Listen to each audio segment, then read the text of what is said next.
तो भाई लोग कैसे हो। आज मैं आप लोग के लिए सुपर कमांडर ध्रुव की स्टोरी लेके आया हूँ, लहू के प्यासे। चलिए कहानी स्टार्ट करते हैं। भारत की विशाल पूर्वी सीमा पर फैले रेगिस्तान कच्छ से लगा हुआ है शहर सलमेर। रात के अंधेरे में हमारी सीमाओं के पार से हथियारों से हीरोइन तक इसी शहर के जरिए चोरी छिपे हमारे देश में पहुंचाई जाती है। लेकिन अक्सर ऐसे तस्करों की मुठभेड़ सीमा सुरक्षा बल के जवानों से हो ही जाती है। जीप और तेज चलाओ राम सिंह, वरना ये तस्कर अंधेरे का फायदा उठाकर फिर भाग निकलेंगे। लेकिन कमिश्नर साहब, रेत पर जीप को इससे ज़्यादा तेज नहीं चलाया जा सकता है। डैमिट, हम जीप से घोड़ों का पीछा नहीं कर सकते। रेत पर नहीं सर, तो फिर हमें गोली चलाने पर मजबूर होना पड़ेगा। मैं इस अभियान पर खुद इसलिए नहीं आया था कि तस्करों को अपनी आंखों के सामने से भागता देखूं। गोली चलाओ। जीता हुआ हमारी रेंज में आ गया है। ही हमको इसी मौके का तो इंतजार था। रिमोट कंट्रोल के बटन पर एक उंगली दबी और जीप के ठीक नीचे की जमीन फट पड़ी। धड़ाम। कमिश्नर साहब घायल होकर रेत पर आ गिरे, लेकिन घायल अवस्था में भी उनका पिस्तौल वाला हाथ उठा और 2 गोलियां दगी। निशाना अचूक था। धाएं धाएं। पल भर में 2 और लाशें रेतीली जमीन पर जा गिरी। देखते देखते घोड़ों की टापों और जीप के इंजन की आवाज़ गूंज रहे रेगिस्तान में मरघट सी खामोशी छा गई। सिर्फ एक आवाज़ इस खामोशी को तोड़ रही थी, कमिश्नर साहब के कराहने की आवाज़। लेकिन सल सलमेर के पास घटे इस हादसे का असर वहां से सैकड़ों किलोमीटर दूर स्थित राजनगर में होगा, यह किसी ने नहीं सोचा था। रजनी, जल्दी से मेरा सूटकेस पैक करो, मुझे 3 घंटे में सलमेर की फ़्लाइट पकड़नी है। सलमेर यानी राजस्थान, पर ऐसी क्या आफत आ गई है? अभी अभी गृह मंत्रालय से स्पेशल मैसेज आया है। मुझे तुरंत वहां जाकर पुलिस कमिश्नर को चार्ज लेना है। ध्रुव भैया के वापस आने तक भी आप नहीं रुक सकते पापा? नहीं बेटे, और फिर ध्रुव मापाल से न जाने कब वापस आएगा। मेरे और ध्रुव के पीछे में मम्मी का ख्याल रखना श्वेता, विदाउट फेल पापा। बेस्ट ऑफ लक पापा, अपना ख्याल रखिएगा जी, तुम फिक्र मत करो। बाय श्वेता। इस वक्त श्वेता और रजनी में से कोई भी यह नहीं जानता था कि आईजी राजन को मौत के मुंह में भेज रहे हैं, और उनको यह आभास 3 दिन बाद तक भी नहीं हुआ, और तब मम्मी भैया आ गया। ओह, कैसा है मेरा बेटा? 3 दिनों में ही दुबला हो गया है तू तो। क्यों झूठ बोलती हो मम्मी? भैया तो खा खा कर बरगद जैसा फूल गया है। तो तू कौन सी मेरे जाने से सूख कर कांटा हो गई? कांटा हो मेरे दुश्मन। 3 दिनों तक तुम्हारा खाना भी मम्मी मुझे ही खिलाती थी ना। अच्छा, अब दिखाओ मेरे लिए क्या लाए हो मापाल से। जल्दी दिखाओ जल्दी। अरे उसको ज़रा आराम तो कर लेने दे, तू तो भूत की तरह उसके पीछे पड़ गई। मैं 1 मिनट में आया मम्मी।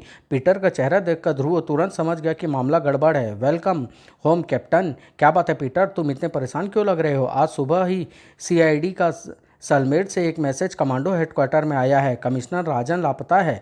पापा लापता है सलमेर से? लेकिन वे सलमेर गए ही क्यों? सलमेर में तस्करों का आतंक बढ़ गया था। 5 दिन पहले उनसे एक मुठभेड़ में वहां की पुलिस कमिश्नर बुरी तरह जख्मी हो गए। तस्करों के डर से और कोई उस इलाके का चार्ज नहीं ले रहा था, तो आईजी सर ने यह बीड़ा उठाने का फैसला कर लिया। इसलिए वे सलमेर गए थे और कल रात वे रहस्यमय तरीके से लापता हो गए। मम्मी, पापा सलमेर गए हैं और आपने मुझे बताया ही नहीं। मैं उनसे मिलने जाऊंगा अभी। जाने जाना क्यों है? फ़ोन से बात कर ले। अब थोड़े दिन मेरे पास भी रहेगा या नहीं? मैं उनके लिए मापाल से स्पेशल सिगार लाया हूँ मम्मी, वे सब खराब हो जाएंगे। तो फिर जाओ, सबको पापा का ही ख्याल है, मम्मी का तो कोई पूछता ही नहीं है। पूछता क्यों नहीं? पापा सबसे पहले तुमको ही पूछते हैं। चल हट शैतान। अच्छा जा, पर जाना और लौटती फ्लाइट से वापस आ जाना। पापा के पास जा रहे हो ना भैया? मैं भी तुम्हारे साथ चलूंगी। तो तू क्यों? तू वहाँ क्या करेगी? क्या करूँगी? अरे वही जो तुम करोगे। पापा से मिलूंगी और बातें करूँगी, और वो भी बिना हकलाए। हे भगवान, अब इस मुसीबत को कैसे टालूँ? हाँ हाँ, तू घर में बैठे बैठे बोर हो जाती होगी। तू ऐसा कर, अपने दोस्तों के साथ पिकनिक प्रोग्राम बना ले। पिकनिक प्रोग्राम खंडाला का? अरे जहन्नुम का बना लेना, लेकिन मम्मी तब तक अकेली रहेगी क्या? अपनी कमांडो फोर्स से पहरा देने को कह जाना। ठीक है, दोनों जाओ। श्वेता भी बहुत दिनों से कहीं बाहर नहीं गई है। वैसे मुझे तो वैसे भी अकेले रहने की आदत पड़ चुकी है। Thank you mummy. निकालो 1000 रुपये। सॉरी मम्मी, लेकिन मेरे पास और कोई रास्ता भी तो नहीं है। और अगले दिन सुबह जब ध्रुव सलमेर के एयरपोर्ट से बाहर निकला तो उसका हर हरकत पर तेज निगाहें गड़ी थी। टैक्सी। देखो माधव, मैं कहता था ना कि नए कमिश्नर पर हाथ मत डाल, क्योंकि उसके बेटे का नाम सुपर कमांडो ध्रुव है। यह मैं भी जानता हूँ, और महाराज भी। अरे इसी बला को वश में लाने के लिए ही महाराज ने अब तक कमिश्नर को जिंदा रखा है। तू उतना ही कर जितना तुझसे कहा गया है। चल, वह जा रहा है। ध्रुव इस बात से बेखबर था और उनका पीछा शुरू हो चुका है। महाराज जोलोहियर शेर पिंजरे में आ चुका है। इस वक्त वह सवाई रोड पर दक्षिण की तरफ जा रहा है, शायद लोमड़ियों की मांद में। लोमड़ियों की मांद यानी पुलिस हेडक्वार्टर। मैसेज मिल गया, पीछा जारी रखो। ट्रांसमीटर पर एक दूसरा बटन दबा। दूसरे छोर पर मैसेज लेने वाला तैयार बैठा था। तुम्हारा शिकार इस शहर में आ चुका है कैक्टस। मुझे पुलिस की उतनी फिक्र नहीं है जितनी इस छोकरे की। आप इसकी चिंता सेवक पर छोड़ दे महाराज। कैक्टस पिछले 72 मिशनों में कभी नाकामयाब नहीं रहा। दूसरी तरफ आप पुलिस हेडक्वार्टर क्यों जा रहे हैं साहब? आप पुलिस वाले तो लगते नहीं।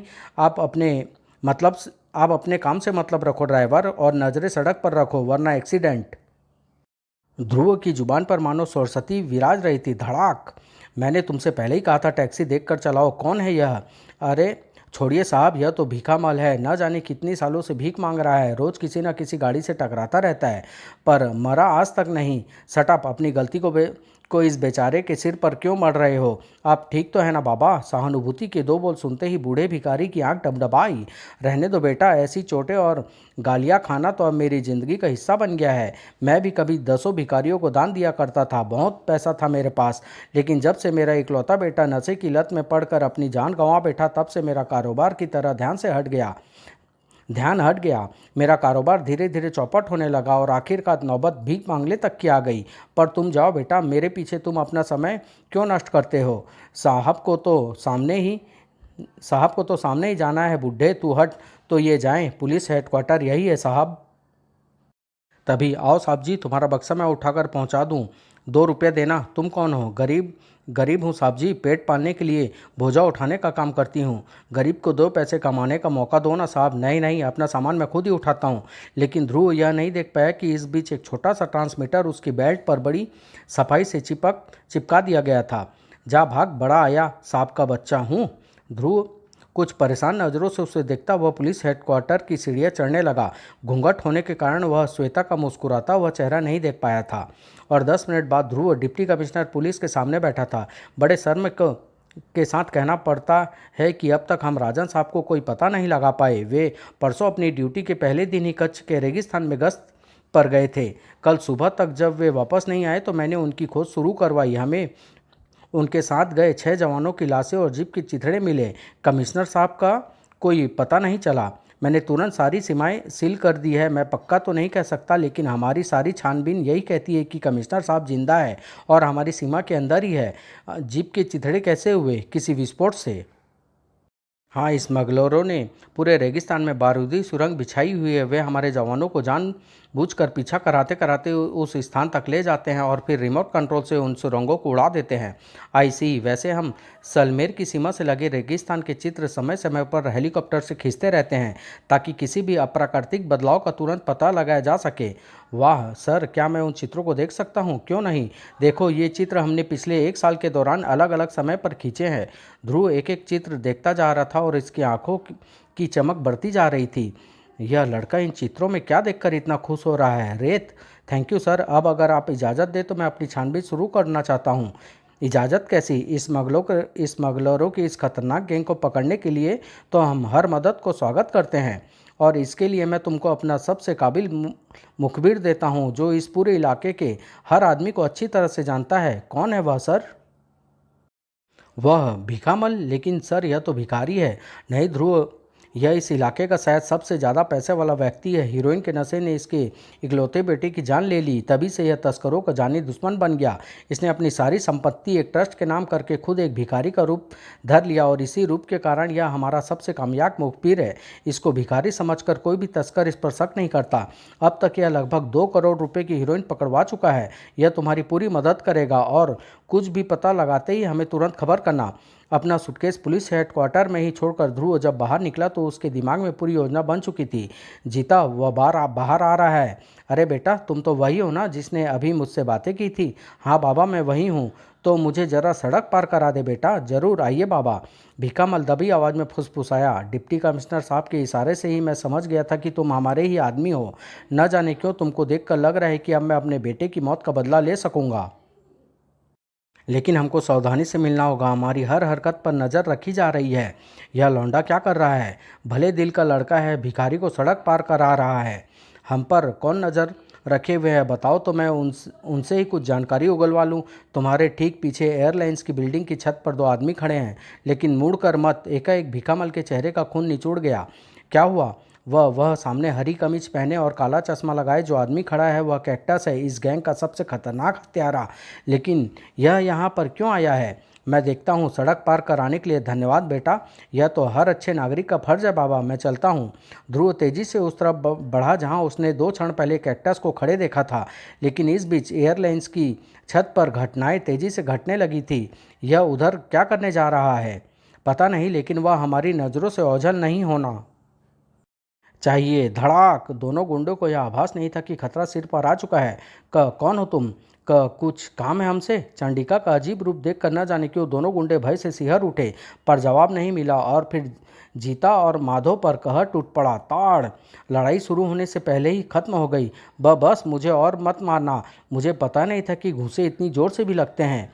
तुमने पूछा था इसलिए बता देती हूँ, मेरा नाम चंडिका है और अगर तुमने पुलिस के सामने अपना अपराध न कबूला तो मैं तुमको फिर ढूंढ निकालूंगी और इस बार अपने नाम का मतलब भी समझा दूंगी।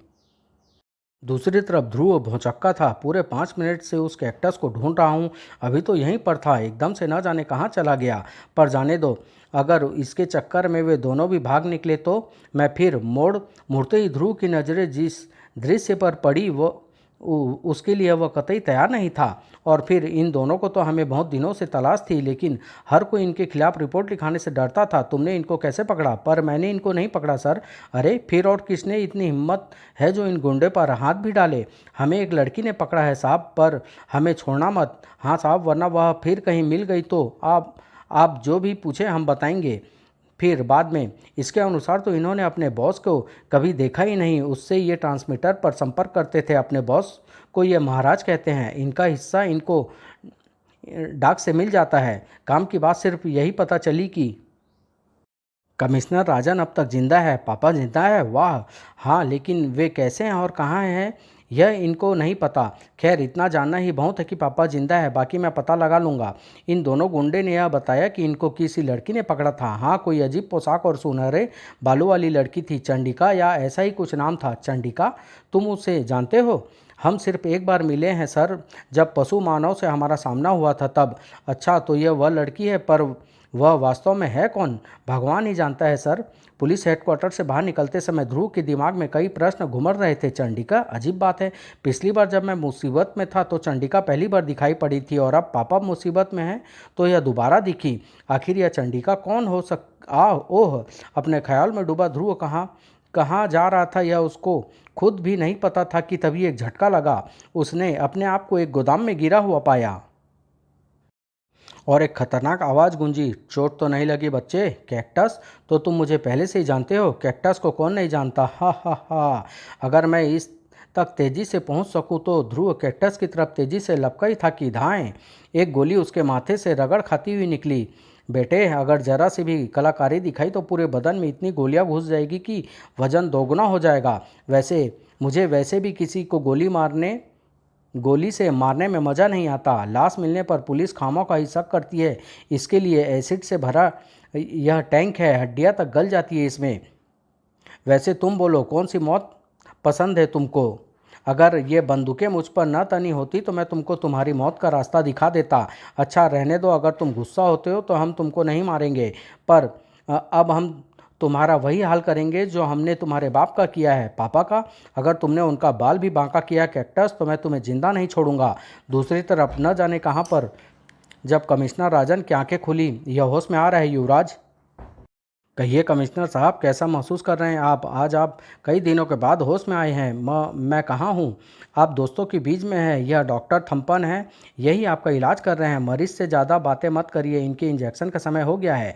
कमिश्नर राजन को बदन में सुई घुसने का एहसास तक नहीं हुआ, क्योंकि इंजेक्शन लगते ही उनका आधा जगह दिमाग फिर से अंधेरे में डूब गया। हा हा हा! शाबाश थम्पन, हीरोइन के ऐसे ही 10 इंजेक्शनों के बाद यह नशे का गुलाम बन जाएगा। नशे का गुलाम यानी हमारा गुलाम, क्योंकि इसको हीरोइन सिर्फ हम इसे अप्लाई कर सकते हैं। उधर गोदाम में फंसा ध्रुव भी ऐसी परिस्थिति का सामना कर रहा था। अब हम तुझे भी उस नशे का लती बना देंगे जिससे छुटकारा सिर्फ मौत ही दिला सकती है।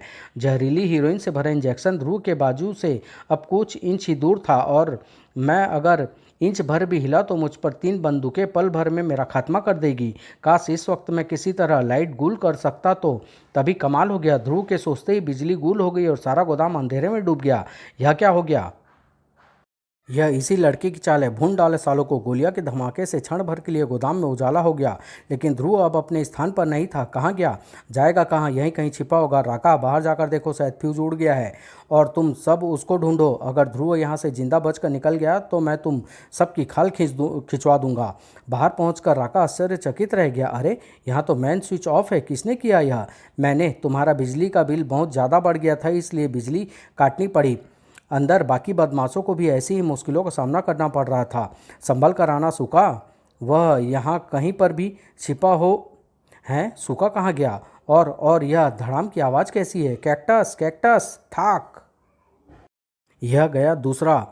मुझे का कौन बुला रहा था? और यह राका अब तक फ्यूज ठीक करके लौटा क्यों नहीं? हल्की सी ठंड ठंड की बावजूद कैक्टस जैसे खतरनाक हत्यारे के माथे पर भी पसीने की बूंद चमक रही थी, क्योंकि वह जानता था कि ध्रुव उसी की तरफ बढ़ रहा है। उसका ख्याल सही था, लेकिन उसी वक्त कोई और ध्रुव की ओर लपक रहा था। इसका एहसास ध्रुव को ऐन समय पर हुआ।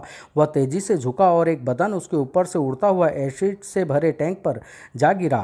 तभी बत्तियां जल उठी और एसिड टैंक में गलत गलता सूखा का शरीर साफ दिखने लगा। ध्रुव भी यह भयावह दृश्य देखकर पल भर के लिए जड़ हो गया। कैक्टस जैसे सधे हत्यारे को ऐसे ही मौके की तलाश थी। मेरा एक प्लान फेल हो गया तो क्या हुआ? मेरा दूसरा प्लान तैयार है, लेकिन इसके लिए पहले मुझको पिछले दरवाजे से भागना पड़ेगा। कैक्टस बाहर की तरफ भागा और चंडिका से जा उलझा, लेकिन इस वक्त कैक्टस के सिर पर खून सवार था। धाएं धाएं धाएं। गोलियां की बौछार से बचने के लिए चंडिका एक तरफ लपकी, और जब तक वह संभल पाती कैक्टस एक घोड़े पर सवार होकर गेट से बाहर निकल चुका था। चंडिका, तुम यहाँ पर कैसे आई? यह वक्त इन फिजूल सवालों का नहीं है ध्रुव। ओह, तुम्हारे माथे पर तो गोली का घाव है, इससे खून भी बह रहा है। चंडिका ने अपनी बेल्ट में से एक प्लास्टर निकाला। यह कम से कम घाव तो ढक कर रखेगा। धन्यवाद। वैसे तुमने ठीक कहा चंडिका, अब ज़्यादा वक्त नहीं है। मैं कैक्टस के पीछे जाता हूँ, तब तक तुम पुलिस को इस गोदाम के बारे में इन्फॉर्म कर दो। लेकिन तुम कैक्टस को ढूंढोगे कहाँ? कच्छ के रेगिस्तान में। मुझे पता है कि वह कहाँ पर गया है। जब डिस्ट्रिक्ट कमिश्नर साहब मुझको रेगिस्तान के सेक्टर M13 का फोटोग्राफ दिखा रहे थे तो उसमें रेत की एक पहाड़ी पिछले 1 साल से बिल्कुल एक जैसी थी। और यह असंभव है, क्योंकि रेगिस्तान में हवा के बहाव से रेत की पहाड़ियों के आकार बराबर बदलते रहते हैं। इसका सिर्फ एक ही अर्थ हो सकता है, वह रेत की पहाड़ी प्रकृति ने नहीं बल्कि आदमी ने बनाई है, और जाहिर है कि उसका इस्तेमाल गैर कानूनी कामों के लिए होता है। मुझे पूरा विश्वास है कि वह पहाड़ी किसी न किसी रूप में तस्करों का अड्डा है, और अगर मेरा ख्याल सही है तो कैक्टस निश्चित रूप से भागकर यहीं आया होगा। वह रही पहाड़ी, कैक्टस भी यहीं कहीं आसपास। धाएं। तभी खामोश रेगिस्तान एक गोली की आवाज़ से गूंज उठा। यह जरूर कैक्टस ही होगा, लेकिन यह मुझ पर सीधा निशाना नहीं लगा रहा है, बल्कि मुझे उन रेगिस्तानी झाड़ियों की झुंड की तरफ धकेलना चाह रहा है। अब मुझको इसका खेल समझ में आ रहा है, और अगले ही पल हैं कहाँ चला गया? वह तो इन झाड़ियों की तरफ ही बढ़ रहा था। अगर वह यहाँ से भी बचकर निकल गया तो महाराज मेरी खाल खिंचवा देंगे। तो अब तुम अपनी खाल खिंचवाने के लिए तैयार हो जाओ कैक्टस। धम है, यह मेरे पीछे कैसे आ गया? हाय, अब मैं तुमको उन रेगिस्तानी झाड़ियों की तरफ ले जाऊंगा कैक्टस, जहाँ पर तुम मुझको ले जाना चाहते थे। ये हम सही जगह पर आ गए हैं। अब बोलो। हा हा हा, बोलना क्या है? तुमने तो मेरा काम खुद ही कर दिया, एकदम ठीक वैसा जैसा मैं चाहता था। इस वक्त तुम्हारे पैरों के ठीक नीचे एक बारूदी सुरंग बिछी है, और मेरी उंगली के एक इशारे पर वह तुम्हारे चिथड़े उड़ा देगी। कैक्टस की उंगली का दबाव घातक बटन पर बढ़ा, और एक कर्णभेदी धमाका हुआ जो कई किलोमीटर दूर तक दिखाई पड़ा। यह धमाका कैसा है? धड़ाम। और एक घोड़ा भी इधर दौड़ता हुआ आ रहा है, पर यह तो वही घोड़ा है जिससे ध्रुव यहाँ पर आया था। चंडिका ने तुरंत घोड़े को वापस मोड़ा, और जब 5 मिनट बाद वह घटनास्थल पर पहुंची तो एक आकृति लड़खड़ाती हुई झाड़ियों से दूर जा रही थी। यह तो वही हत्यारा है कैक्टस। तो क्या ध्रुव? चंडिका के दिल का डर बेबुनियाद नहीं था। पत्तों के बीच में पड़ी लाश का हर रंग जल जाने के बावजूद पोशाक और माथे पर लगा प्लास्टर इस बात की गवाही दे रहे थे कि वह लाश ध्रुव की ही है। चंडिका की आंखों में अब खून के अलावा और कुछ नहीं था। कैक्टस ने अपनी मौत का फरमान अपने हाथों से लिख दिया था, इससे पहले कि हत्यारा अगला कदम रख पाता। सुनो, आह आह। लेकिन तभी एक सदा हुआ निशाना घोड़े का माथा छेद गया।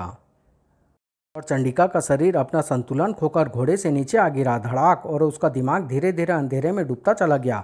तभी रेत की पहाड़ी में एक दरवाज़ा खुला। कैक्टस जल्दी आओ। एक हाथ में ध्रुव की बेल्ट लिए कैक्टस तेजी से गुफा की तरफ भागा। शाबाश कैक्टस, तूने आज वह काम कर दिखाया जो दुनिया भर के अपराधी मिलकर नहीं कर पाए। महाराज तो तुझे इनामों से लाद आओ, संभल कर जग्गा। याद रखना, यह वह प्राचीन सुरंग है जिससे अकबर के हमले के समय राजा जयमल बचकर भागे थे। यहाँ पर सांप बिच्छू भी उसी समय से रहते होंगे। यह किस्सा मैं तेरे मुंह से हजारों बार सुन रहा हूँ, लेकिन तुम इतने खामोश क्यों हो कैक्टस? अबे अंधे देखता नहीं कि विस्फोट की लपेट में आकर इसका मुंह भी जल गया है, फिर बेचारा बोलेगा कैसे? ले, बातों बातों में हम किले तक आ पहुँचे और वह रहा रंजीत। रंजीत, युवराज कहाँ है? लेबोरेटरी में तुम्हारा इंतजार कर रहा है। दूसरी तरफ चंडिका को जब होश आया, तुम चंडिका हो ना? ध्रुव ने मुझे तुम्हारे बारे में बताया था, लेकिन तुम यहाँ तक कैसे पहुँची? मैंने ध्रुव की बेल्ट से एक माइक्रो ट्रांसमीटर फिट कर दिया था। मैं उसी के सिग्नलों का पीछा करते यहाँ तक पहुँच गई। लेकिन क्या? बेल्ट ध्रुव की लाश पर से बेल्ट गायब है। देखिए। ओह, कैक्टस जरूर उस बेल्ट को सबूत के तौर पर ले गया होगा कि उसने ध्रुव को मार डाला है। अगर ऐसा है तो हम सिग्नलों का पीछा करके ध्रुव के हत्यारों तक पहुंच सकते हैं। यू आर राइट, जल्दी आओ। और किले में युवराज की जय हो। क्या खबर लाए हो कैक्टस? समाचार बहुत ही शुभ है युवराज। दुश्मन कुत्ते की मौत मारा गया। इस वक्त तो उसकी माँ भी उसका लाश शायद ही पहचान पाए। सच? ध्रुव सच में मर गया? शाबाश कैक्टस, शाबाश। हम पूरी घटना तुम्हारे मुंह से सुनना चाहते हैं। बीच में बोलने के लिए माफ़ी चाहता हूँ युवराज। दरअसल जिस विस्फोट से ध्रुव मारा गया, कैक्टस भी उसी विस्फोट की चपेट में आ गया था। विस्फोट से इसका सारा मुंह जल गया है, इसीलिए यह बोलने में असमर्थ है। हम तुम्हारे ठीक होने की प्रतीक्षा करेंगे कैक्टस। जग्गा, अब हमारी लैब में काफ़ी हीरोइन तैयार हो गई है। तुम आज फिर किले से माल लेकर सुरंग के रास्ते से रेगिस्तान जाओगे और फिर रेगिस्तान में सलमेर की तरफ आने का कोशिश करोगे, ताकि पुलिस को यह शक बना रहे कि यह सारी तस्करी सीमा पार से होती है और हम सलमेर में बैठे बैठे हीरोइन को भारत के कोने में पहुंचाते रहे। हा हा हा, जो आ गया युवराज। आओ कैक्टस, आज हम तुमसे बहुत बहुत बहुत बहुत खुश है। तुमने आज हमारे रास्ते का सबसे बड़ा कांटा दूर कर दिया, इसलिए हम एक दूसरे कांटे को निकालने का श्रेय भी तुमको ही देंगे। आओ हमारे साथ। शीघ्र ही। देखो, वह रहा कांटा, और यह है कांटा निकालने का औजार, पोटेशियम साइनाइड से भरा इंजेक्शन। दूसरी तरफ ये सिग्नल उस पुराने किले से आ रहा है सर।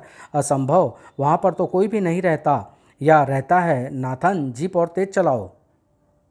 उधर कमिश्नर राजन की तरफ मौत बढ़ रही थी और उनका इसका एहसास तक नहीं था। इंजेक्शन की सुई बदन में घुसने ही वाली थी कि तभी युवराज, बाहर पुलिस आ गई। क्या? पुलिस यहाँ तक कैसे आ गई? जाओ, उन्हें रोको तब तक जब तक हम यहाँ के सारे सबूत नष्ट न कर दें। लेकिन पुलिस फोर्स का अचानक हमला ज़बरदस्त और तेज़ था।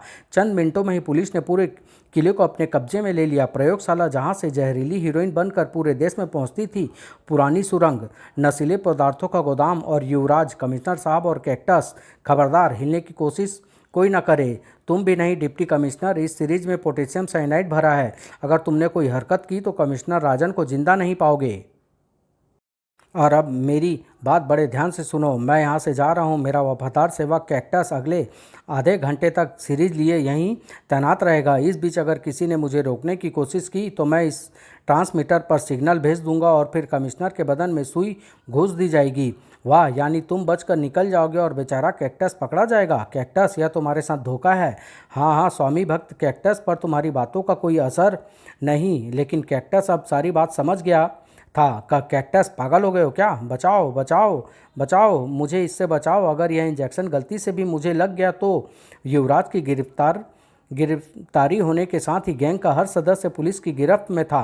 हमें एहसास है कैक्टस की ध्रुव की हत्या तुमने अपने मालिकों के इशारों पर की है। अगर तुम सरकारी गवाह बन जाओ तो मैं कोशिश करूंगा कि तुमको कम से कम सज़ा मिले। लेकिन ध्रुव की हत्या हुई कब? ध्रुव, तुम जिंदा हो? तो वह लाश किसकी थी? वह कैक्टस की है। दरअसल जैसे ही उसने रिमोट कंट्रोल का बटन दबाया, मैं अपनी जगह से उछला और मेरा वार कैक्टस की पीठ पर पड़ा। आह, कैक्टस बम के ठीक ऊपर जा गिरा और ठीक उसी पल बम फट गया। धमाके का असर मुझ पर ज़्यादा नहीं हुआ क्योंकि बम कैक्टस के शरीर से पूरी तरह ढका हुआ था। तभी मुझको रूप बदलने का आइडिया आया। मेरी और कैक्टस की कद काठी लगभग एक सी है, इसलिए मैंने उसको अपने कपड़े पहनाकर उसके कपड़े खुद पहन लिए। चेहरा बुरी तरह से जल जाने के कारण कोई लाश को पहचान नहीं सकता था। हल्के मेकअप मेकअप का सामान मैं हमेशा अपने बूट और बेल्ट में रखता हूँ। उसी की मदद से मैंने अपना चेहरा कैक्टस जैसा बना लिया। बाकी का सर कालिक और धूल ने पूरी कर दी। अब चलूँ उस पहाड़ी की तरफ। चलते चलते मैंने अपने माथे का प्लास्टर उतार कर कैक्टस के माथे पर चिपका दिया। ओह, तुम्हारे इस काम ने तो मुझे भी बेवकूफ़ बना दिया। लेकिन मेरी बेल्ट पर बिना बताए एक ट्रांसमीटर लगाकर तुमने भी तो मुझे मूर्ख बनाया था। यह मैंने तब देखा जब मैं अपनी बेल्ट कैक्टस की लाश को पहना रहा था। तब मैं जानबूझकर बेल्ट को अपने साथ लेता आया ताकि इसकी मदद से पुलिस इन लहू के प्यासों के अड्डे तक पहुंच सके। और मैं अब तक यह समझ रहा था कि यह सारी तस्करी सीमा पार से होती है। वह सब इनकी चाल थी ताकि पुलिस और सुरक्षा बलों का सारा ध्यान सीमा पर ही लगा रहे और ये इस किले से बेरोक-टोक तस्करी कर सके। इसके लिए ये बीच बीच में ऐसा नाटक भी करते थे मानो ये हीरोइन वाकई सीमा पार से आ रही है, और फिर पुलिस को चकमा देकर ये उसी सुरंग के रास्ते से किले तक आ जाते जिससे मुझे लाया गया। अरे, यह चंडिका कहाँ चली गई? पता नहीं, अभी तो यहीं थी। पर एक बात है ध्रुव, हमें हमें यह कामयाबी सिर्फ तुम्हारी वजह से ही मिली है। लेकिन अधूरी। गिरोह का सरदार महाराज अभी भी पुलिस की चुंगल से बाहर है। उसकी चिंता मत करो, वह हम उगलवा लेंगे। जहां हमने 3rd डिग्री का इस्तेमाल किया, ये सारे के सारे टेप रिकॉर्डर की तरह चालू हो जाएंगे। उसकी ज़रूरत नहीं पड़ेगी। आप मेरे साथ चलिए। पर कहाँ? आइए तो, लेकिन पहले हम रास्ते में एक आदमी को यह खुशखबरी देते चलेंगे। किसको भाई? आखिर तुम जाना कहाँ चाहते हो? उसके पास। भिखामल? अरे बेटा, तुम इस पोशाक में? हाँ बाबा, आपको यह जानकर खुशी होगी कि मैंने आपके बेटे की मौत का बदला ले लिया। क्या? हाँ बाबा, अब पूरा गैंग हमारे कब्जे में है। पुलिस ने उन सब की धुलाई की है और उस गिरोह के मुखिया युवराज की तो हमने मार मार कर चमड़ी उधेड़ दी। क्या? हाँ, हमने उनकी उंगलियों के नाखून उखाड़ लिए, चाकू से उसकी खाल काट कर उसमें नमक भर दिया, तब कहीं जाकर। यह तो बेहोश हो गया। हाँ सर, बेचारा अपने बेटे पर काल्पनिक अत्याचारों का वर्णन सुन नहीं पाया। अपने बेटे पर? यानी? हाँ सर, यह भीखामल ही महाराज है, युवराज का पिता और इस गैंग का बॉस। फिर बाद में भीखामल ने कबूल कर लिया कि वही इस गिरोह का सरगना है। लेकिन तुमने समझा कैसे कि भीखामल ही महाराज है? युवराज और भीखामल के शक्लों की समानता ही यह बताने के लिए काफ़ी थी कि दोनों पिता पुत्र हैं, और युवराज का पिता ही महाराज हो सकता था, यानी गैंग का बॉस। अपनी इसी थ्योरी को परखने के लिए मैं भीखामल के पास गया था, और मुझे खुशी है कि मेरा ख्याल सही निकला। अपने बेटे के मरने की झूठी कहानी और अपनी संपत्ति ट्रस्ट को दान करने का नाटक भीखामल ने पुलिस का मुखबिर बनने के लिए रचा था। वक्त वक्त पर अपना ही माल पकड़वा कर यह अपने अच्छे मुखबिर होने का प्रमाण भी देता रहता था। इस तरह से इसको पुलिस कार्यवाही की पूरी सूचना पहले से ही मिल जाया करती थी। तुमने वास्तव में कमाल कर दिया ध्रुव। चलो, अब चूंकि इस क्षेत्र से तस्करों का आतंक समाप्त हो गया, इसलिए अब मैं भी वापस राजनगर जा सकता हूँ। नए कमिश्नर इस एरिया का चार्ज लेने आज शाम को ही आ रहे हैं। और फिर राजनगर में? अरे, आपके सिर पर यह पट्टी क्यों बंधी है? कुछ नहीं, एक मामूली से एक्सीडेंट हो गया था, पर अब तो घाव भी भर गया है। ओह, शुक्र है भगवान का। और तुम्हारे सिर का घाव कैसा है भैया? क्या पूछा? अर, यह मैं क्या कह गई? मेरे सिर का घाव तो बालों से ढका हुआ है, और अभी तक मैंने यहाँ पर किसी को इस घाव के बारे में बताया भी नहीं। फिर इसको कैसे पता चला? कहीं यही चंडिका तो नहीं? मम्मी बचाओ, चूहा! हा हा हा। अरे, इसमें इतना हंसने की क्या बात है? चूहा बहुत खतरनाक जानवर होता है। अरे, मैं तुझ पर नहीं, अपनी सोच पर हंस रहा हूँ। मैं भी कितना गधा हूँ। यह डरपोक किसी जन्म में बहादुर चंडिका हो ही नहीं सकती। समाप्त।